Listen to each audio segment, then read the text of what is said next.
And as we relaunch our campaign, we're joined today by a member of our This Morning family who knows just how tough the menopause can be. Well, 2 years ago, Eva Speakman began experiencing debilitating symptoms but had no idea what was causing them. She joins us now alongside Nick to share her story. Good morning. Lovely to see you both. Yeah, well What done, made you decide that you actually wanted to speak out about this? So, literally about a week ago, I had this massive realisation that I'd got through the other side, and I actually admitted for the first time, even to Nick last week, that during the last couple of years, I'd felt completely lost. I'd lost who I was, and I felt depressed. And that, you know, we're really positive people, we're really upbeat, and yet we tell other people, talk about it. But I felt really embarrassed that I had felt so low and so depressed. And so last week, I just did a little clip on our social media to just say to people, this is where I've been and this is where I am now. And I just felt, knowing how very lost I felt, knowing how very confused, that I wanted people to know that actually you can get through it, that there is a light at the end of the tunnel. It's been the toughest thing that I've ever been through. Well, knowing that there's a light at the end of the tunnel means that this story here has a happy ending. However, just to sort of help people understand a little bit more about what you were going through, if we can go back to that sort of 2 years ago point when you were saying that you were at your absolute lowest, and you said you were sat inside your own body, you just didn't recognise yourself. Not only did I not recognise myself, but I got to a point where I just thought I was grieving for the person that I had been.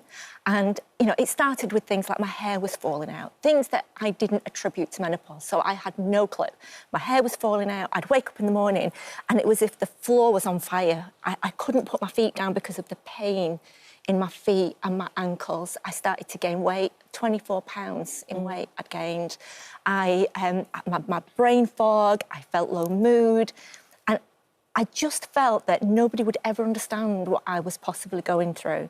And there came a point where I remember saying to Nick, I honestly don't know who I am. I don't know who this person is. I didn't know how to deal with things. I didn't know how to react to things. I knew that I was moody. And I literally, and like I say, we're so positive. Can I just ask you a question? Just because, thankfully, because we've talked about the menopause so much on here, a lot of those things you've been saying now, I go, oh, right, that's a tick. Yep, that's a tick, that's a tick. But I only know that because I've learned it here. So 2 years ago, you didn't know that. Were you waiting? Like, if you'd have had a hot flush or if you'd have had, you know, your periods have stopped, would you have then gone, oh, this is the menopause? Yes. Like, the information that you had was incorrect? Yes. I thought, didn't even attribute it to menopause because I was waiting for that hot flush and that wasn't happening. I was still having periods. I'd never had particularly regular periods, so the fact that they were slightly irregular was no different. And because of the brain fog, I was literally thinking, am I having some early onset Alzheimer's? Have I got is there something wrong with my brain? And I just didn't think, like, how was my hair falling out? How was joint pain? How was not being able to sleep? How could that be menopause? You went to and it is. The hairdresser couldn't give you any information about why that might be happening. Your GP couldn't give you any information about why that might be happening. And at the same time, you're on the telly. As you said at the beginning, your job is to help people. How hard was it to get yourself in front of these cameras? It was hard. It was hard.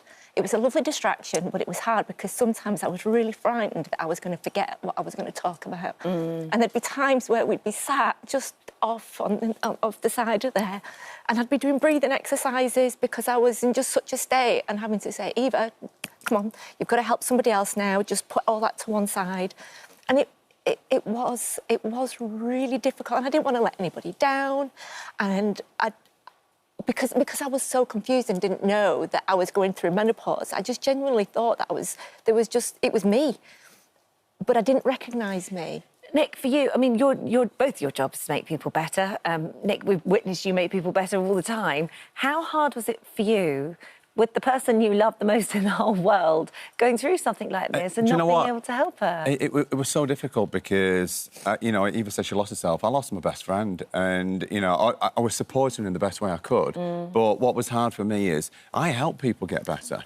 And I couldn't help her get better because I didn't know what the problem was. So I didn't know the solution, and I firmly believe there's a solution to everything, but I didn't know what it was. And it was only when Eva got the clarification, this is perimenopause. And then I knew what the solution was. It was like, OK, how can this be fixed? And, you know, she'd talk about the gels and creams that she got and so on. And then it was just supporting her and reassuring her that it might have taken 2 years or maybe 3 or 4 years to get to this point. So please be patient as you are changing, and it might take that long to get yourself back again. And so you did get help. I did, but I really... even that wasn't plain sailing. No, and I really need everybody to know that there isn't a one-size-fits-all. So I went and I spoke to my doctor, and I'd watched Dr Louise on the show and Dr Nigat, who were amazing and really gave me hope. They really gave me information. Literally, this morning was so helpful to me. So I went off to the doctors, and they went, right, OK, we're going to put you on HRT. And I was like, yes, this is it. This is my moment. It's all going to get better. Maybe 8-10 months later, I'm on medication, on HRT tablets. Nothing changed. And then that was where I hit a mega low point. And this is happening through lockdown as well. So you're like, is it lockdown? Is it something else?